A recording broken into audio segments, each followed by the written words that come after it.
નમસ્કાર મિત્રો, આપ સૌનું સ્વાગત છે અમારા ચેનલ સેક્રેડ એકોઝમાં। આજે આપણે જાણીશું એક પવિત્ર એકાદશી વિશે, અપરા એકાદશી। હે માધવ, મારે એક પ્રશ્ન પૂછવો છે। અવશ્ય, યુધિષ્ઠિર। હે પ્રભુ, જેઠ મહિનાની કૃષ્ણ પક્ષની એકાદશીનું શું મહત્વ છે? રાજન, જેઠ મહિનાની કૃષ્ણ પક્ષની એકાદશીનું ઘણું મહત્વ છે। આ એકાદશી અપરા એકાદશી તરીકે જાણીતી છે। જી ભગવાને। આ વ્રત કરવાથી મનુષ્યને અપરંપાર પુણ્ય મળે છે અને મોટા પાપો પણ નાશ પામે છે। આ એકાદશીનું વર્ણન બ્રહ્માંડ પુરાણમાં પણ કરવામાં આવ્યું છે। એ કઈ રીતે ભગવાન? એનું મહત્વ એટલું બધું છે કે ચાલો હવે આ વાતને આપણે એક કથા દ્વારા સમજીએ। એક વખત એક રાજા હતો। મેં મારા જીવનમાં ઘણી ભૂલો અને પાપ કર્યા છે।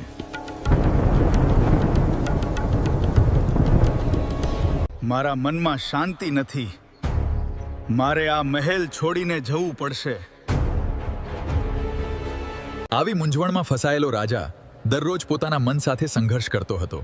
પણ એક દિવસ તેની જિંદગી બદલાવા જઈ રહી હતી, કારણ કે એક દિવસ તેને એક સંત મળ્યા। પછી શું થાય છે, આવો જાણીએ। હે રાજન, તારા ચહેરા પરની વ્યથા મને સ્પષ્ટ દેખાઈ રહી છે।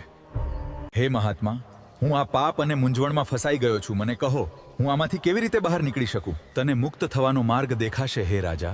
હા, જો તું સાચા દિલથી તારા પાપોથી મુક્ત થવા માંગે છે તો અપરા એકાદશીનું વ્રત કર। હું કરીશ ગુરુદેવ। આ પવિત્ર વ્રત દ્વારા ભગવાન વિષ્ણુની ભક્તિ કર અને તારું જીવન બદલાઈ જશે।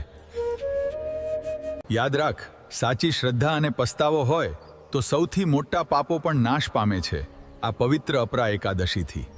સંતના શબ્દો સાંભળીને રાજાના હૃદયમાં એક નવી આશા જન્મી। તે રાજાએ સાચા મનથી અપરા એકાદશીનું વ્રત રાખ્યું। તે દિવસથી તેણે ઉપવાસ કર્યો, ભગવાન વિષ્ણુની ભક્તિ કરી અને પોતાના પાપો માટે હૃદયથી પસ્તાવો કર્યો। ધીમે ધીમે તેના જીવનમાં બદલાવ આવવા લાગ્યો। જે રાજા પહેલા અશાંત હતો હવે શાંતિ અનુભવવા લાગ્યો। જે પાપોમાં ડૂબેલો હતો હવે ધર્મના માર્ગ પર ચાલવા લાગ્યો।